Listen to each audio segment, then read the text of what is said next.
Hi, I'm Miss Burke, and I'm going to be your AVID teacher this year. I'm very excited to be teaching all AVID for the first time this year. So let me show you some more about our classroom. Okay, let's get started. About me. I graduated from AVID University, which is in Danville, Virginia. I'm not sure if many of you know where Danville is, but if you hopped on 29 and took it all the way down to the state line of North Carolina, that's where it is. I grew up in North Carolina, so it wasn't too far from my house. I went there for my bachelor's and master's degree at two different points in time. The picture of me on the screen is when I was pregnant and graduating with my master's. This is my 11th year of teaching and my 8th year at Hughes. I also taught at another elementary school in Fairfax County for 3 years. I used to teach primarily math. Maybe I've had some of your other students or siblings through my math class, and this is my first year teaching all AVID. Fun facts about me. I love to craft, decorate, and organize. I think my classroom tells you a little bit about me. Be looking forward to some Happy Mail coming your way this year, including my little custom Bitmoji stickers. Some of you might already have a birthday card on the way. Another craft you might see, this is a tote bag I made for Miss Burnaby for helping me do something for AVID. If we end up back in school, you'll see my custom mask that I made for myself. My family. I have a husband and 2 kids. William is 6 and going into 1st grade. Taylor's 3 and she may start preschool. We don't know if it'll open up yet or not this year because of COVID. My classroom. All right, major topics in AVID this year.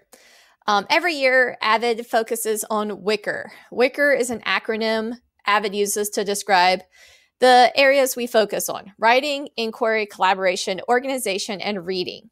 You use these strategies in all your classes at Langston. You probably don't know their AVID strategies, though.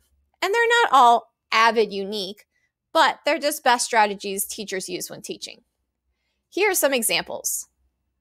So for example, you'll see note-taking, Socratic seminars, graphic organizers, and those are what you're going to use in every class at Langston. Assignments. There are no tests or quizzes. Yes, that's right. So you get graded on classwork, projects, tutorials, and organization.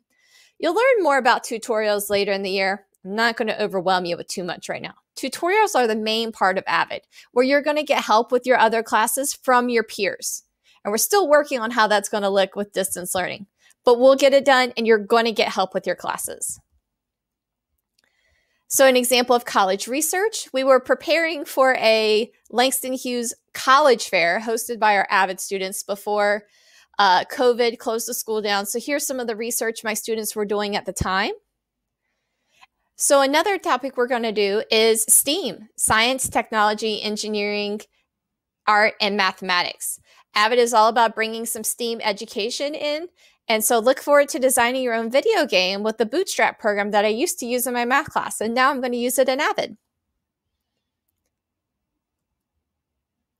All right, this is the graphic organizer. I'm going to get into a bit more of the details of our classroom now. So if you want to take notes, feel free to do that, or you can access this cheat sheet or graphic organizer on the class website, or I think it might be posted to the Hughes website. I'll have to see about that. But this is available in a couple different places, and I hope it helps you. So lastly, communication. Google Classroom is going to be my main method of communication. It's my way to give you work and to collect your work and to record your grades. Then I transfer those grades to SIS. So if you see something get graded in Google Classroom, there's no communication between Google Classroom and SIS. You have to wait on me to manually enter the grades from one to the other. So please be patient if you turn in late work and I have to get to it later. I'll do the best I can. Email. Please email me anytime you have questions or need support.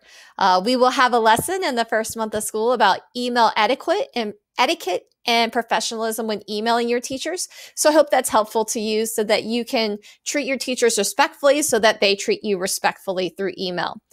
I'm going to try to limit it to 1 email per week and like 1 Google Classroom post per week.